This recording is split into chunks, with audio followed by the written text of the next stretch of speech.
President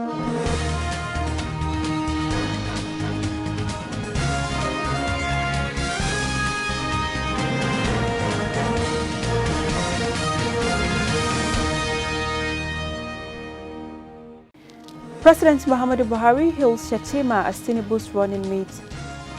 House of Representatives takes as stakeholders shun fuel subsidy probe. The presidency says there was no time the president gave ultimatum to Education Minister. On business, Nigerian Civil Aviation Authority suspends Dana Air operations indefinitely. On international news, Mali expels spokesman of United Nations peacekeeping mission. On sports news, Falcons shun training protests of unpaid allowances. Hello there, thanks for joining us. That was the headlines for Standard Voice Television News. I am Mahmoud Ibrahim Dosara with the news and details. The President, Major General Muhammadu Buhari, retired on Wednesday, hailed the vice presidential candidate of the All Progressives Congress, Kashim Shettima, following his unveiling by the party's presidential flag bearer, Bola Tinubu.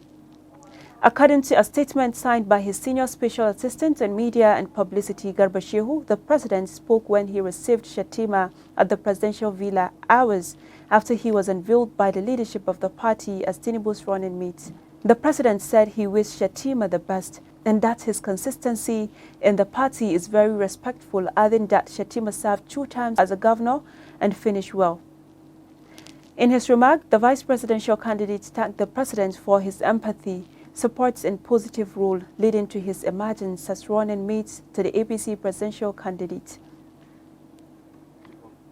The House of Representatives on Wednesday condemned the critical stakeholders in the petroleum sector for failing to honor its summons to an investigative hearing on subsidy payments by the federal government on petroleum products. Speaker of the House, Femi Bajabiamila, who was represented by the Deputy Speaker, Ahmed Wase, to declare open the inaugural investigative organized by the Special Ad Hoc Committee on Petroleum Product Subsidy Regime in Nigeria from 2017 to 2021, decried the absence of the stakeholders.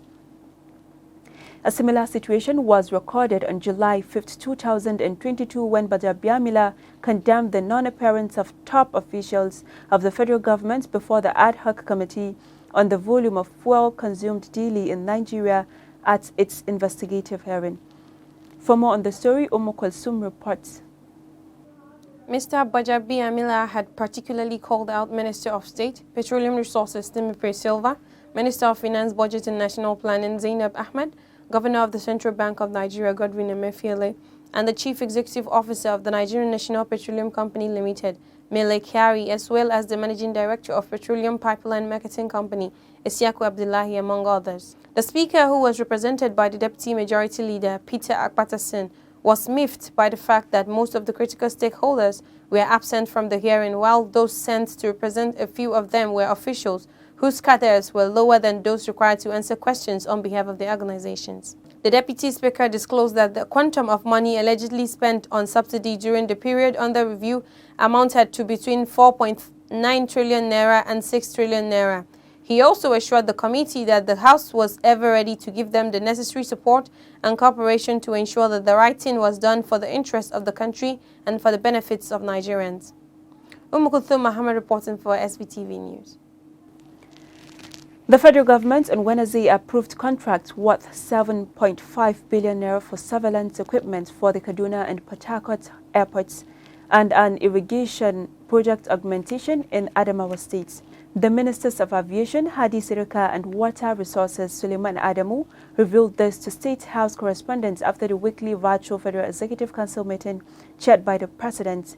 Major General Muhammadu Buhari retired at the Presidential Villa, Abuja. Mr. Sirika disclosed that the Council approved contracts worth over 1 billion naira for surveillance equipment for the Kaduna and Port Harcourt airports in Kaduna and Rivers State, respectively.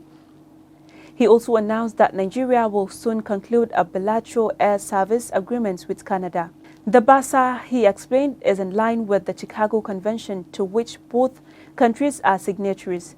In his brief, the Minister of Water Resources, Suleiman Adamu, said the Council approved the augmentation of 6 billion naira for the Chochi irrigation project in Adamawa State. President Muhammadu Buhari presides over a meeting to resolve the prolonged strike by university lecturers in Abuja on July 19, 2022. The presidency says there was no time the President Muhammadu Buhari gave an ultimatum to the Minister of Education Adamu to resolve the prolonged strike by the Academic Staff Union of Universities and others in the nations and public universities. Garba Shehu, the Senior Special Assistant to the President on Media and Publicity, made the clarification in a statement on Wednesday while giving an insight into discussions at the meeting held previously. For more on the story, Zainab Abdulwasir reports. Malam Garba said the Minister of Education requested that the Minister of Labour and Employment, Chris Ngege, hands off the negotiation to allow him conclude what he had started with the striking lecturers. He said the outcome of the meeting held by President Muhammadu Buhari on Tuesday with relevant ministries, departments and agencies to end the agitations by university unions ought to be beyond spent doctrine and conjectures. The head said it is a pity that almost all media houses allow themselves to be deceived by interested sources that are not the authorized spokesmen of the government. Neither during nor after the meeting was any ultimatum given to the Minister of Education. Malam Garba Shehu in the statement added that the Education Minister promised that he could get an agreement within the shortest possible time, probably 2 to 3 weeks. The presidency, according to him, is confident that agreement can be reached in an even shorter period if all parties do not remain obstinate. I am Zainab Abdulwasir, reporting for Standard Voice Television. The federal government has mapped up strategies and modalities to build a world-class military hospital to cater for the military personnel, veterans and their families. This was said by the Permanent Secretary, Ministry of Defense, Dr. Abubakar Kanna. Dr. Kanna, in a statement on Wednesday, said part of steps taken to achieve the plans was to move to reform the military health services in Nigeria. He said the ministry had also put together a workshop for all stakeholders to discuss the roadmap toward achieving the anticipated reformation. According to him, the workshop, which is built to hold in Abuja on Thursday, will be chaired by the Minister of Defense, retired Major General Bashir Magashi. The Chief of Defense Staff and Service Chiefs, as well as the U.S. Ambassador to Nigeria and strategic health partners, will also be in attendance. President Muhammadu Buhari has condemned the murder of a Catholic priest, Reverend Father John Chitnum, of the Kafanchan Catholic Diocese 4 days after he was seized by gunmen in Kaduna State. The president, in a statement by his spokesman Garba Shehu, said he is deeply disturbed by the murder of the revered religious figure by outlaws who seemed to be bent on creating chaos and disorder in the country. Rafia Minasera has more on this story. The president said, persistent attack on innocent people, including religious figures, by gunmen is a matter of grave concern for his administration because security is one of the major issues of their campaign promises. Despite the recent trend of the activities of those criminals, President Buhari assured Nigerians that the government will continue to ensure the safety of the people. He said he reassures Nigerians that his commitment to the issue is as firm as ever, adding that he had always made it a duty to regularly summon security chiefs to discuss those challenges and the way forward. The president added that he will not allow the security chiefs to rest unless and until they find a very effective solution to the disturbing security situation. The president also extended his condolences to the family of the slain priest and the Christian Association of Nigeria leadership in Kaduna State over the death of Chitnum. Rafia Minasara reporting for SVTV News. Families of 5 deceased police officers of Zamfara State Police Command have received the sum of 2,500,000 naira from the Inspector General of Police Welfare Scheme. This was contained in a statement signed and made available to newsmen in Gusau by the Public Relations Officer of the Command, SP Muhammad Shehu, who said the gesture was from the Inspector General of Police Usman Baba Al-Qali's Welfare Insurance Scheme to families of late officers. During the distribution of the gesture, which held at the Police Command Headquarters Gusau, the Commissioner of Police appreciates the IGP for his continuous concern to the welfare of police officers. The CP described the gesture as timely, saying it will go a long way in alleviating suffering being experienced by families of the deceased police officers. The Nigeria Customs Service has rescued 3 underage children being taken to Burkina Faso for child labor at Babana in the Barutan local government area of Kwara State. The coordinator of the Joint Border Patrol Team Sector 3, North Central Zone Comptroller Olugboyega Peters on Wednesday said the children, who were between 16 and 18 years, were trafficked from Benin City, Edo State. Comptroller Peters said the team also seized a bus popularly called Marco Polo belonging to All Express International along the Abuja-Lokoja Highway, conveying 44 bales of acidic second-hand clothing and 16 sacks of fairly used infectious shoes with a duty-paid value of 3.68 million naira.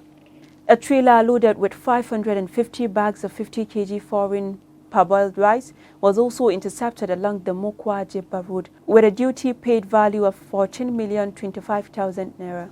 Prominence to note also was the interception of a 2019 Lexus SUV that cost the sum of 21 million naira, intercepted along the Ochopa-Enugu Road in the Benue axis of the sector, among others. And in business news, over to Kulsum Muhammad.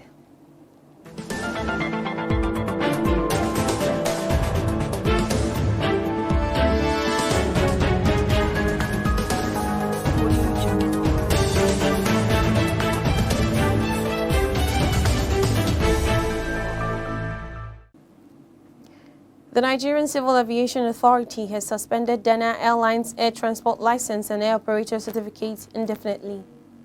NCAA Director General Captain Musa Nuhu announced this in a statement on Wednesday. He stated that the suspension of the operations of the airlines will take effect from the midnight of July 20th. The suspension was made in a pursuant to Section 35, Subsection 2, 3B and 4 of the Civil Aviation Act 2006 and Part 1333A1 of the Nigeria Civil Aviation Regulations 2015. According to him, the suspension order has since been communicated to the management of Dana Airlines. The NCAA chief explained that the decision was the outcome of a financial and economic health audit carried out on the airline by the authority and the findings of an investigation conducted on the airline's flight operation recently, which revealed that Dana Airlines was no longer in a position to meet its financial obligations and to conduct safe flight operations. And that's all we have on Business Updates for today. Kulthum Muhammad, thanks for watching. And on international news,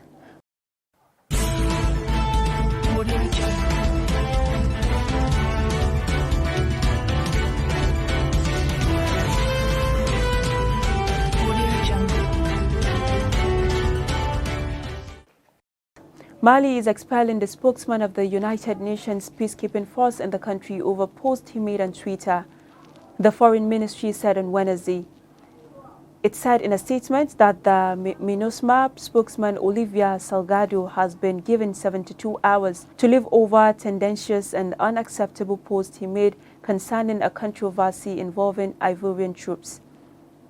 The expulsion comes amid mounting friction between Mali's ruling military and the international partners supporting the country's fight against jihadists. The issue over Salgado relates to 49 troops from Ivory Coast who were detained after landing at Bamako airport on July 10th. The authorities have accused the troops of being mercenaries, but the Ivory Coast says they were sent to provide a support role for MINUSMA under a routine rotation. According to Mali's version of events, the troops had no mission, orders, or any authorization to enter the country. The incident took place against a backdrop of problems in Mali, one of Africa's poorest and most unstable countries. And on sports news,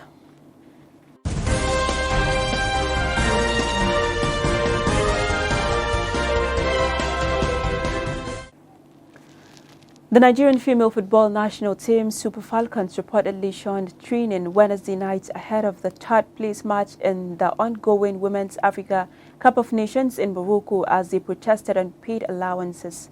Newsman reported that the Falcons protested over unpaid bonuses and allowances. The players had reportedly met with officials of the Nigeria Football Federation over the issue.